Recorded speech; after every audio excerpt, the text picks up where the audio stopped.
Pick up your sticks and blow on your cartridges, ladies and gentlemen, because it's time for the latest expansion-packed episode of the Switch It Up cast. I wonder how many people even get that reference who listen to this show, sir. Like, I don't think anyone has to put up with that anymore. Blow on your cartridges? Yeah, I miss that. Actually, a lot of those retro gamers still have to do that. We're down with a classic crowd. I think everybody understands the Nintendo blow. That's fair. I think you can't really be a gamer if you don't know the Nintendo blow. No, I see what you did there. I got the joke. Like, I guess what it is. What it is. It's a scientific term. Look it up. Webster's. Yeah, if they put in Biggins in the dictionary, they'll put Nintendo blow. That's fair. It almost feels wrong to talk over this music, I gotta say. I have the hardest time with how awesome our music is because it's just so awesome, man. Like, these are the hottest tracks. Be sure to check out our show notes. We have all the tracks listed right there by the artist. Yeah, definitely. They're all free to download, too. Rights-free stuff. You gotta love it, even man. Better. Get yourself a grooving playlist going. But before you do that, ladies and gentlemen, we're going to move right into things on episode 3. This week, let's find out what we've got in our pouches because we're going to go through the inventory. That's right, ladies and gentlemen. This is the segment where we talk about what we're playing right now. It's the inventory. And I'm going to tell you, I have been playing a lot of the game that we are going to be reviewing later on, and that's Disgaea 5. Yeah, man, I'm super excited to hear about that. I'm so glad you got your hands on that and we're able to kind of go through it, and so I can live vicariously through you, because it is, from what I understand, it is a super deep game, and I unfortunately don't have the time to jump into something like that, but I do want to hear all about it. Super deep game. We're definitely going to get into that more. Big thanks, big shout out to our friends NIS for hooking us up. Great game, loved it. We're going to talk more about that later on. But yeah, man, I was playing that, and of course Zelda. I'm still stuck with Zelda. Yeah, I understand, man. Zelda's a great game. There's so much to do, and there's really no, like, it's like the first Zelda where I don't feel like pressure, where I just need to like go in and like do the next do the next temple. I can kind of just hang out, do my own thing a little bit. I've really been working on that Mario Kart life lately. I'm trying to go through and make sure I get like the 3 gold stars for every cup. Which, like, I gotta say, it's definitely, it's definitely doable. I play on 150cc, so like I usually get it in the first try, although sometimes I have to go back and do it again. No, I don't. I want to get all the stars before I go through and do the 200. But like, I feel like if I come in first, like I should get the I should get the 3 stars. But you got to place first in every race. You gotta be a little bit of a showboat there. I guess a little bit more so. I know you and I did a good round of Mario Kart. Later on in another episode, I'm sure we will review Mario Kart. Oh yeah, man, great game, loved it. Absolutely. Yeah, you still doing okay after that time that we played? Like, I mean, I know I kind of ruined your evening. I had no idea that tricks were a thing. Yeah, man, tricks are huge. If you're not doing tricks, you're not gonna advance too well. But once you get the hang of it and you do it, you just start to do it kind of automatically anytime you hit a jump, and it really pays off. Yeah, blew me up. Yes, sir. Blew me right up, man. So moving right along, ladies and gentlemen, we're going to head into the next segment, and that's Potent Power-Ups. This is the news, reviews, things that we're real interested in coming out for the Switch. First bit of news that I got, man, it's a hot one. It's the classic boy himself. It's Mario, and he's going on with a little group called the Rabbids. You know anything about the Rabbids? That's the Rayman Rabbids. Is that correct? That's right. I think they had their own game twice on the Wii or the Wii U. Goofy game type stuff, right? Yeah, it was like the Raving Rabbids, and it was just like a whole bunch of mini games and stuff. Yeah. So, from what I've read on these leaks and what I've seen of these leaks, already the images are lining up with what I've read about it. So I'm kind of like, this is probably fairly legit. It looks like you can play as Mario, Peach, Luigi, or Yoshi, and then you can play as 4 Rabbids dressed up as those other characters, which I think is kind of weird. But it looks like it's just going to be a bunch of mini games that you play. Hopefully this is like kind of an ease into maybe the next Mario Party. I don't know. Dude, I hope so, because I love me a good Mario Party. I want them to get back to kind of just like that classic board game feel that Mario Party had. So, hopefully this does well, and we'll kind of get that. We'll get that on the Switch. There really hasn't been like a system that Nintendo's made that there hasn't been a Mario Party on since since its inception. So since the N64. Yeah, and that's when it first came out. So I'm sure we'll get it on Switch eventually. But it's cool that we're gonna get this. I like when they do the crossovers. Yeah, it should be a good time. I liked Rayman back in the day. I know he was showing up, I think, on the Super Nintendo. Yeah, man, and the newer Rayman on Wii U, that was like one of the best versions of that game. Oh yeah, there you go. Rayman and Nintendo got a nice little history there. Maybe they'll play into that. Maybe Rayman will be an unlockable skin. Who knows? Who's to say? I'm staying tuned, seeing what's going to keep going on with Mario Rabbids. Hopefully it's cool. Next bit of info that I was looking at, the Hori arcade stick. For all our fighter fans out there, the dudes that really got to play it well, if you're looking to get an arcade stick, Hori is the name that you want to trust, and they're putting out the Real Arcade Pro 5 Hayabusa for the Nintendo Switch. Yeah, man, it's pretty intense. People really get into the arcade sticks, and for some of the fighters, they are pretty much like a must-have. Yeah, man, I'm not that deep. I'm sorry, but I'm just not that deep with the sticks. Like, I enjoy a good fighter, but I don't go in for the arcade style. Maybe come at me on Twitter about that if you have issue with not using an arcade stick. I wasn't weaned in the arcade, although I did play my fair share of the Mortal Kombats against my dad in arcade. I was always much more on the Sega, man. No, I hear you. Sega, much more on the Super Nintendo and the, of course, N64. You know what though? Like, I bet you probably did play with like the arcade stick more than you think, because anytime you actually went to the arcade, you played with one on pretty much any one of those cabinets, whether it be like The Simpsons or something like that. I'm familiar with the stick. I know you played the Simpsons game for sure. No, I was playing the Simpsons one. I love the X-Men one. Or love the Avengers. Or the Ninja Turtles one. Oh, the Ninja Turtles one. Yeah. It's difficult. Yes, it was. It was fun. Still, though, I was always much more a fan of taking those, like that Turtles one. I like Turtles in Time much better. And playing it on a regular controller. And the fact that I could be in my home having the same experience, except, not standing up. Although there was something awesome about, like, the smell of an arcade. I feel like they all have the same kind of smell. Sometimes, man. You never see an arcade anymore. It's kind of sad. Nah, you rarely do. Hopefully summer's still going. Maybe head over to a D&B. I don't know what's going on with Dave and Buster. I don't know if I would pick up an arcade stick. Like, it's cool that they're out there and that they exist and that we're getting more control options for the Switch. But I mean, so many times, like, I'm playing the Switch handheld, like almost all the time. And to me, that's like its biggest appeal, is that I can play it in any room in my house. I don't have to have it hooked up to a TV. I can play a little bit of like Mario Kart like before I go to bed. Like, it's perfect. So I don't know if I like to have the option. But speaking of controllers, one of the things I wanted to bring up is that the company that makes the NES 30 Pro and the FC 30 Pro, the company's called 8-Bit Dough, 8bitdo.com, and you can buy their controllers on Amazon too. Dough? Exactly. But basically, they make like new versions of like the NES and the Super NES controller, and they make other controllers too. But they make them so that they're compatible with like modern computers, and they recently just got a firmware update today that makes them compatible with the Switch. There's a couple models that are, but basically it's the NES 30 Pro and the FC 30 Pro. Like, it's the classic Nintendo that also has some like joysticks on it. People have used them for things like Mario Kart, and you just have to pair it with Bluetooth to your Switch. It seems super, super cool. I love that there is another controller option out there, and this seems like it would be something that would be really cool to have when you play with the Virtual Console.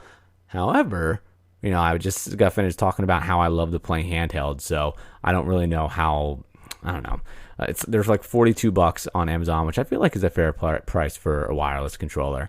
But at the same time, it's like, I don't know. I don't know, because so much of it, the Switch is handheld. But if you're doing like multiplayer and like Mario Kart, and you don't want to throw down the money for another set of Joy-Cons, this is like pretty much almost half the cost of a set of Joy-Cons. You could walk away with 2 of these controllers, play some of your games with, and really be ready for when the Virtual Console launches. I think that once Smash Brothers comes out, I would definitely get this because I love the SNES controller. I love the look of it. I like that style. So yeah, I would definitely pick this up once Smash Brothers comes out. And just so the fans know, today is May 23rd, 2017. That is when the firmware update has happened. Yes, sir. And the date does play into a great many things, man, because we're going to roll right in to Press Continue. Oh, and perfect. that, ladies and gentlemen, is our segment where we talk about the new releases this week. And it is the week of May 23rd, 2017. And this week, today actually, we had the game that we reviewed. So again, it's Disgaea 5. We're not going to go much more into it from there because we're going to review it later on. We're going to talk to you all about it then. Yes, sir. I think we only got one other big game coming out this week, right? That is absolutely correct. It is it is Street Fighter for the Switch, Ultra Street Fighter 2, the final challengers. Oh my God, Super Mega Ultra Hyper. Yes, sir. You wish. Basically, you're getting another version of Street Fighter 2 for your Nintendo Switch. I feel like the reason that they're doing this is that most of the Street Fighter games now, in fact, like all of the newer ones, are exclusive to PlayStation. So they can really do like Street Fighter 5 or something like that. So from what I understand, the Street Fighter 2 is still pretty popular in the tournament scene, which is why we're getting like a version of it on the Switch. But it's not just like a straight up port. There are a couple things that are different about it. You can flip between either like the classic style graphics or you can switch to like some modern ones. But the big thing they're kind of like touting is that there's this mode called the Way of the Hado, which is a first person experience that you kind of have to like go after. Person. Yeah, it switches to like first person, and you use the motion controls of the Joy-Con to like attack enemies. So like I don't know, man. It seems pretty intense. I don't know. How do you Hadouken? That's one of the moves you have to use, sir. How do you do that with the 2 Joy-Cons? Do you actually do it? Do you charge it up? And you fire it off? It's motion-based combat, so oh my God. It seems intense. This is $40 for this game, man. I don't know. Not for Street Fighter 2 when I've already got it on the PS3, the PS4. Maybe my Game Boy Advance. Yeah, absolutely my Game Boy Advance. It's the same basic thing, and especially if it's just like this first-person mode where it sounds kind of weird. Like, awesome, I'm finally going to be able to do the Hadouken, but I would rather get like that DBZ VR machine that we posted on our Facebook page a while ago. Yeah, man. I'd rather see this like come out in Virtual Console and for like like $5-6, and to be honest with you, I'd probably buy it again. Especially if I could play online against people. But I don't need any of these fancy bells and whistles. Just give me my old school like Virtual Console with like the ability to play like my friends online, and that's really all I need. Maybe we can earn some of these Nintendo coins, spend it on Super Street Fighter 2 Final Hyper Mix. You certainly would earn a good amount of Nintendo coins if you bought this digitally on the the eShop.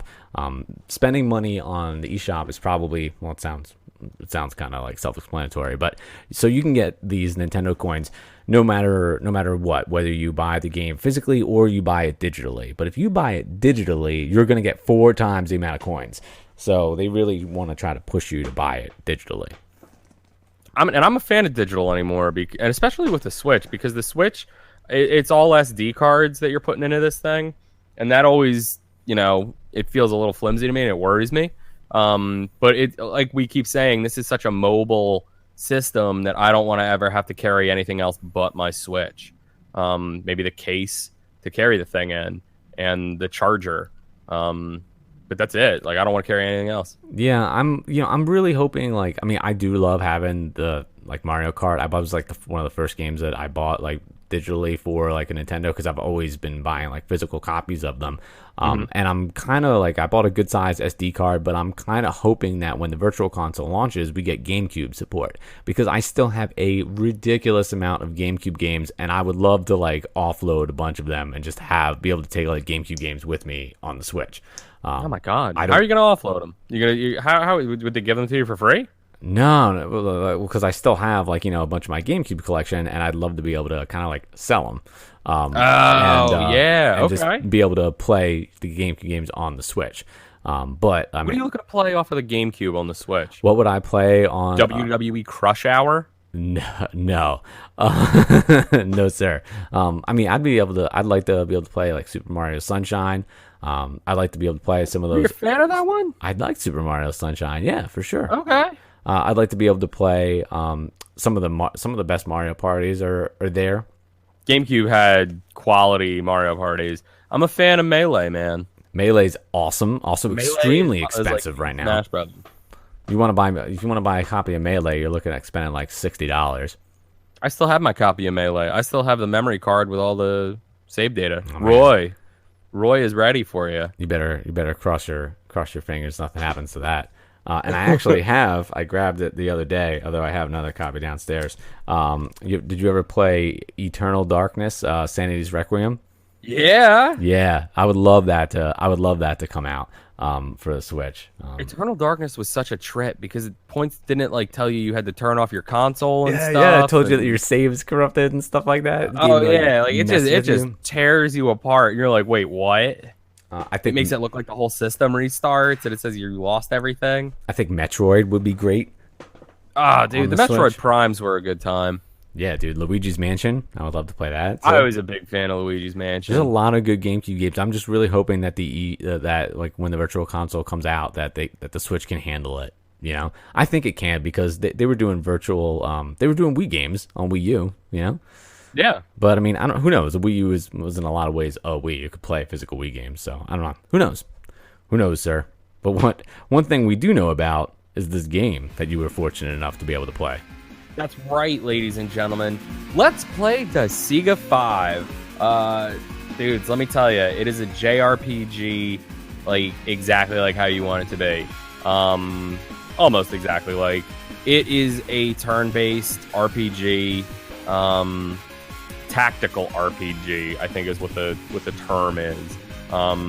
You have grids. It's one of those grid systems. Plays a lot like a Yu Yu Hakusho game that was on the Game Boy Advance. If you did that, it's a great graphical game. This is a port over from the PS4 version, I believe, the complete edition, because extra story stuff did come out, and you do have access to it as soon as you start. You just have to visit somebody in this hub territory that you've got. Graphically, it looks great. Very anime style. There are actual cutscenes where it's actual anime. That's cool. Oh yeah, dude, it looks really good. And then they have this standard like just single pictures of people's faces as they talk, and then the faces change, and it's a weird one though. Let me tell you, it's definitely an anime, a very Japanese style game. You play as Kila. He's the main dude. You wake up as him. He's a demon type guy, and you're running around trying to fight this other demon dude named Demon Emperor Void Dark. That is the dude's name. They also say dude a lot, these penguin characters, and they spell it D-O-O-D. Dude. And like at the end of every sentence, or at least like in every text bubble, anytime you talk to these pengies, they're like, "What's up, dude? Dude." That sounds like fun. Kind of a little annoying. At times, the storyline is broken up into episodes. You accompany as Kila. You're sort of accompanying the Princess Overlord of Gorgeous, Seraphina. She is the very, very anime compatriot of yourself. An outfit like you'd expect, one of those weird little tie type things. Very sketch, we want to keep this as much of a family show as it is. Interesting thing, immediately you can change her outfit, and it's like a bunny costume, but I don't notice any kind of difference to her whatsoever, except that now she's like in black instead of in white. And it looks kind of like maybe there are bunny ears, but you can't really tell. I don't know. I was just like, sure, I'll change everybody's clothes.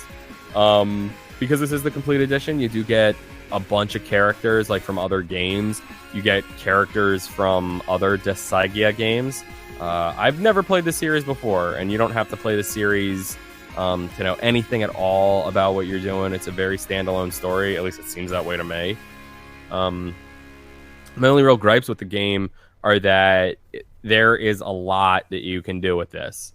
You can spend hours and hours just like changing outfits and weapons and different things like that. And like you have sub weapons, but there's never really a need for them. You can recruit basically any enemy that you meet into your party, and you seem to have like no limit to how many people you can just throw out in your party when you go into battle, which is kind of cool. But at the same time, it's like it feels like it's not as challenging as it could be.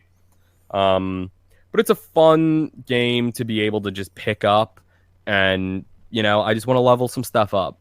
I'm gonna play a little Disgaea. It's cool in that regard. Like I said, storyline's goofy. They say a lot. There's some parts where I genuinely laughed.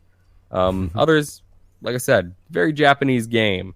Other than that, man, I'd probably give it like a 3 out of 5.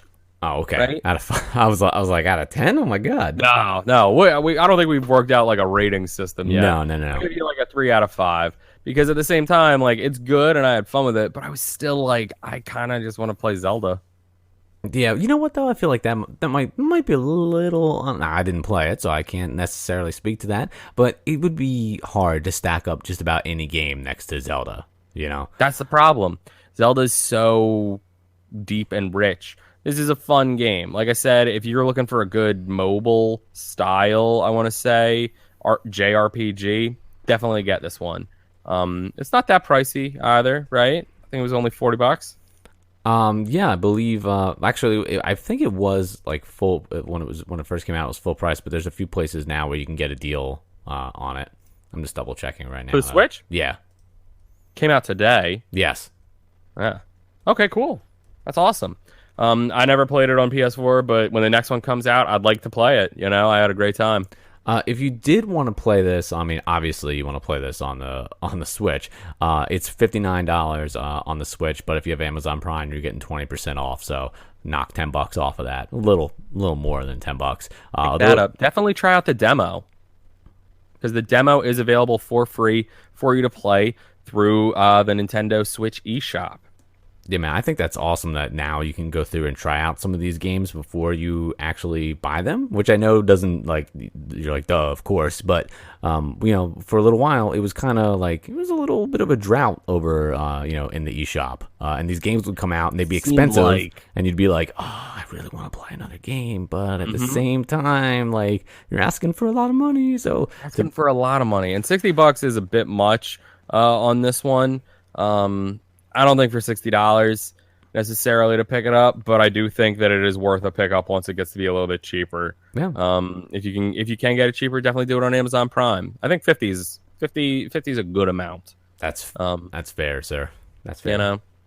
And I mean, I love that you mentioned that you can play this, like, not having played the other ones, because as somebody who hasn't played this either, like, I mean, I've seen the other games on PlayStation, like, you know, 4 and PlayStation 3. The series goes back a little while. You're like, oh man, the 5th one, and then you look at like the characters and like how like in depth it is. You're like, am I ever going to be able to figure out what's going on? Like, or is it just too much? So I'm glad you were able to have a good time with it and not feel totally like lost. Bomb around some demon worlds as a demon accompanying a babe, a dude who's red, has a unicorn-esque horn, no shirt on. He's basically The Rock, which is pretty cool, that character. I'm pretty sure he's my favorite character in the game. I know at one point he did say the line jabronis. Like, he is definitely The Rock. So it's awesome. Magus, I think his name was. Okay. Lord Magus. And, you know, it's fun. Good fun. Awesome, man. I'm glad you had a good time with it. Yeah, man. Let us know what you think. Everybody go out, get the demo for Disgaea 5. Big thanks to our friends NIS for the hookup with that one. Great game, y'all. Great work on it. Good time. But for everybody here, ladies and gentlemen, if things if things start to get boring, you can always switch it up.